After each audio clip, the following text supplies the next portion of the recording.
The P Market is the best place to buy retro games in Ontario, located at 2079 Carp Road in Stittsville and 109 North Front Street in Belleville.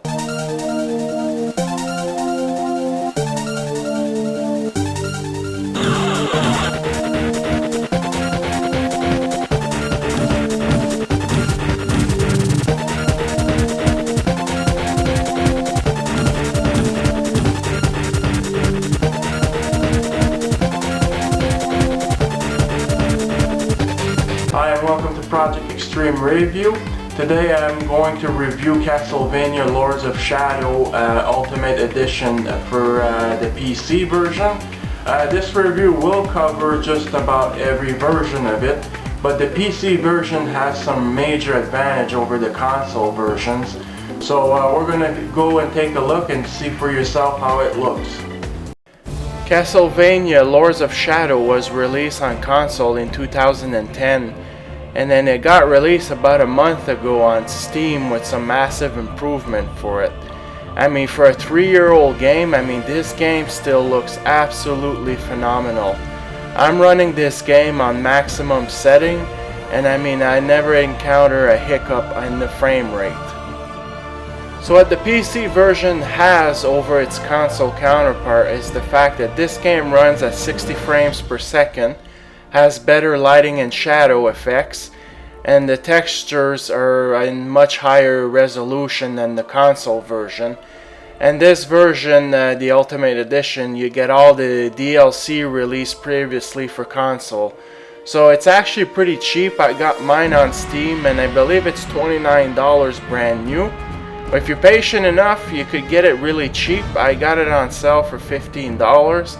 And this game is an absolutely blast. And anybody that's enjoy like action adventure game, you should not pass this. The story for this game is pretty basic. Don't expect anything mind-blowing, but it'll keep you going anyways. You're Gabriel Belmont, and your quest is basically your wife is dead and you want to resurrect her. And to do that, you have to defeat the Lords of Shadow. You are going to encounter, your twists and turns and stuff like that, but other than that, it's nothing too crazy. Now for the PC version, you could either use the mouse and keyboard for it, or you could use a controller. Both control method works well, especially that the game runs at 60 frames per second. The controls are very responsive. In terms of graphic, I bought this game when it was released on console, and it blew me away. This is probably one of the best looking game on current gen right now. And the fact that 3 years later it comes on PC, which is of course it's a little late, but the added upgrade and all the expansion, it really adds to the value. I've never seen a game with so much detail crammed everywhere. It's really, really unbelievable. Now this game has fixed camera angles. There's some really cool camera angles in this game, but it's too bad that you don't have freedom of your camera movement. Now one of the biggest complaints for this game, it's the fact that it has a lot, and a lot of invincible wall. Like you're gonna be exploring something and you're thinking, oh, maybe I could check this out, and then boom, you're not even close to where you want to go because there's always an invincible wall. It won't ruin your fun, but it's just so stupid. There's so much invincible wall. I've never seen a game with so many of those. And the combat for this game is actually pretty cool. You're gonna unlock a lot of moves as you go, new relic powers. And the stuff a lot of the classic stuff are back, like the daggers and the water bottle, but they also have fairies now and a dark crystal which you can actually activate to kill all the enemies in the room. Now you do have light and dark magic. So dark magic is to increase your attack power, and you can also, as I said, you can purchase new skill with those to do magic spells. And your light magic is to re-heal yourself. Every time you hit, you heal yourself. So you do earn experience point, So every time you fight or you solve a puzzle, you get experience points so you can, spend it in the skill book. Now this game is actually average for, its difficulty setting. You will get frustrated here and there. It's not an impossible game, but there is a challenge to this game. It's also a really, really big game. So you're looking maybe your first playthrough around 20 to 25 hours. And that's not including every time you finish a level, you unlock a trial. So if you do that trial, you'll earn more experience point. And then you can also go back when you have certain skills to get, weapon upgrades to carry more daggers and stuff like that. Or, finding gems so you can increase your light and dark magic and also your health. The soundtrack for this game is, really exceptional because it's used a lot of orchestrated stuff. And it really, really sets the mood and the tone of the game. Now on the puzzle side, there's, the usual flip a switch here, use a magic spell here. Nothing too crazy on the puzzle solving side. And there's also a lot of quick time events like God of War. You can once an enemy's weakened, you'll see it'll be flashing, and then you could do a finishing move on that enemy.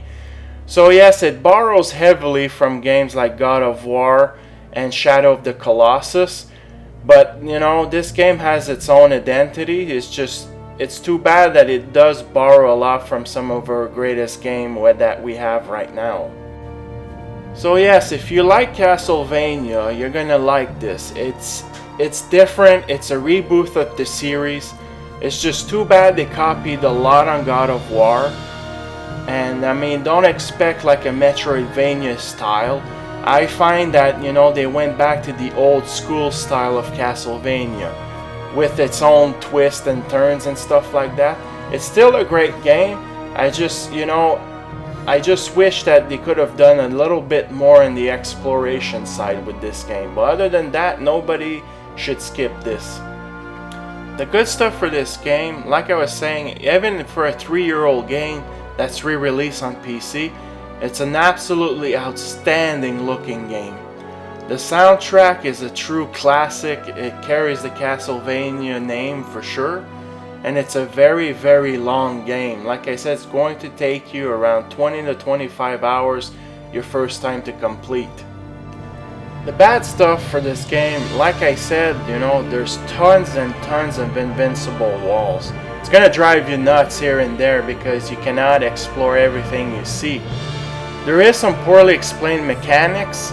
You're gonna have puzzles that you're gonna be scratching your head, and you need a certain skill to activate this, and you don't even know why it's like that. So you're gonna have to look at a game FAQ for that. And the camera is very limited. Like I said, you cannot control the camera. The camera is fixed. So as usual, when cameras are fixed, and there's tight corners and stuff like that, you're not gonna see the action. But other than that, this is a very great game. So there you go, that's my review for Castlevania Lords of Shadow on PC. Like I said, it does cover my review for also the console version. It's just minus the 60 frames per second and the better graphics, but other than that, you're getting the same game. I've always been a Castlevania fan. I mean, that is some of the first games I've ever played once I discovered video game. And I mean, besides the fact that they've copied of God of War and Shadow of the Colossus, I just hope that, Lords of Shadow 2 is going to be far superior than the first one. But no matter what, this is still a great game. It's very cheap to buy either on console or on PC. And I mean, if you had doubts about it, don't, because it's still an excellent game. So I hope you all enjoyed the review, and thanks for watching.